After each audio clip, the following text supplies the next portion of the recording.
ভয় হৈছে যে ঠিক আছে আশীৰ্বাদ কৰিব এইটো মানে চিও চিও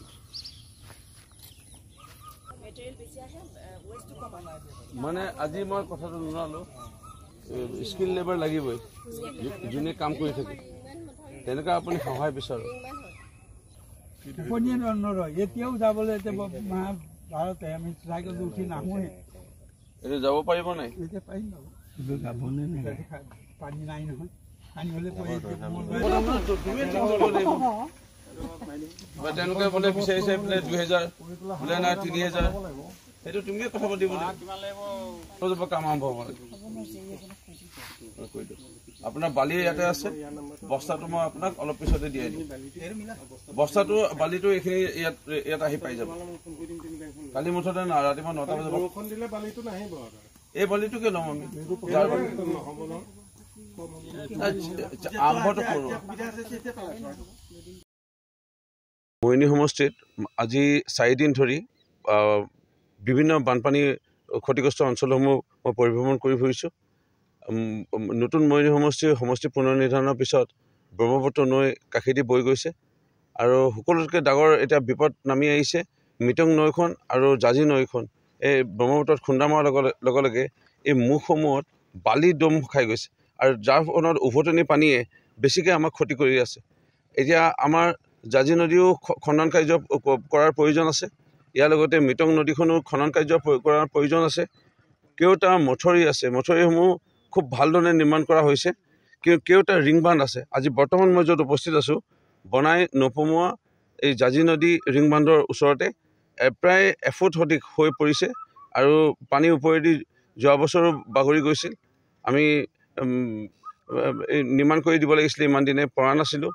আজি মই আহি আকৌ পুনৰ পৰিদৰ্শন কৰি পেলাই এতিয়া এটা পদক্ষেপ গ্ৰহণ কৰিছোঁ জিলা প্ৰশাসনৰ পৰ্যায়ত আজি সভা আছিল তাতো উপস্থাপন কৰিছোঁ অহাকালি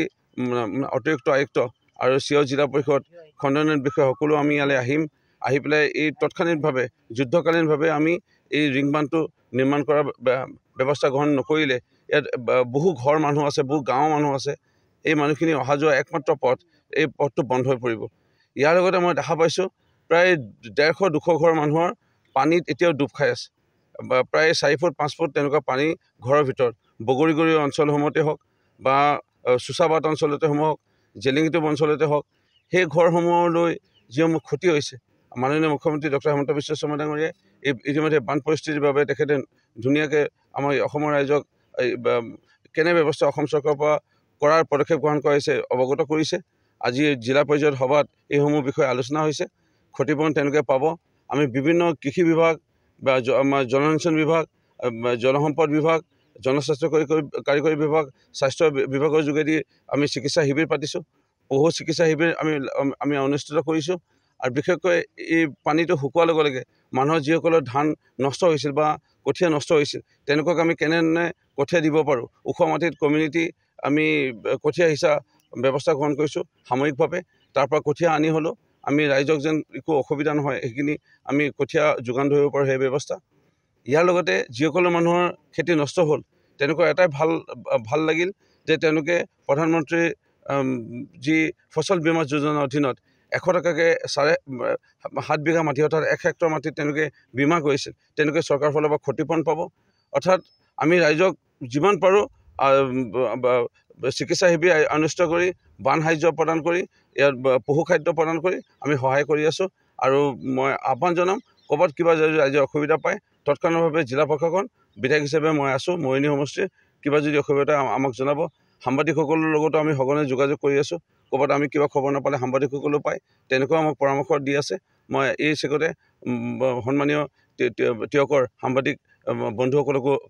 কৃতজ্ঞতা জ্ঞাপন কৰিছোঁ ধন্যবাদ জ্ঞাপন কৰিছোঁ গাঁওবুঢ়াসকলক ধন্যবাদ জনাইছোঁ সকলোৱে সহায় কৰিছে আৰু মোৰ বিশ্বাস সকলোৱে সহায়ত আমি মানৱতাৰ সেৱা কৰি যাব পাৰিম কোনো দুখত নিশ্চয় এই বানপানীত দুখত নিশ্চয় থাকিব লগা নহয়